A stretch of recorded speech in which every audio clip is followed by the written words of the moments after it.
தினமும் கந்த சஷ்டி கவசம் படித்தால் நடக்கும் நன்மைகள் உங்களுக்கு தெரியுமா?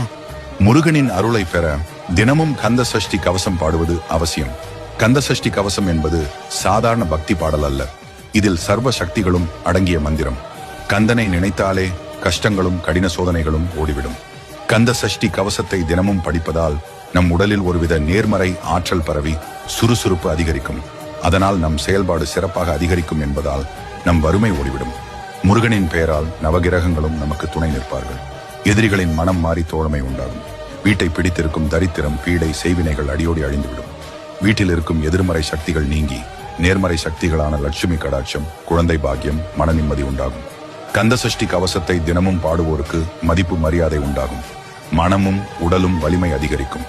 முருகனுக்கு உகந்த செவ்வாய் கிழமைகளில் 3 முறை கந்த சஷ்டி கவசத்தை படிப்பதால் நாம் நினைத்த காரியங்கள் நிறைவேறும். முருகனுக்கு உகந்த நாட்கள் சஷ்டி விரதம் மேற்கொள்ளும் தினத்திலும் முருகனுக்கு விரதம் இருந்து 3 கந்த சஷ்டி கவசத்தை படிப்பதாலும் முருகனுக்கு நெய் தீபம் ஏற்றி வழிபடுவதால் நடக்காது என்று நினைத்த காரியங்கள் கூட நிறைவேறும். முற்காலத்தில் முனிவர்களும் சித்தர்களும் காட்டில் வசிக்கும் போதும் தியானத்தில் இருக்கும் போதும் தீய சக்திகளிடமிருந்து தப்பிக்க கந்த சஷ்டி கவசத்தையும் சிவமந்திரத்தையும் பாடி வந்தனர். இப்படிப்பட்ட அற்புத பலன்களை தரக்கூடிய கந்த சஷ்டி கவசத்தை தினமும் மனமுருக பாடினால் முருகனின் அருளால் வேதனைகள் விலகி அத்தனை நன்மைகளும் பெறலாம்.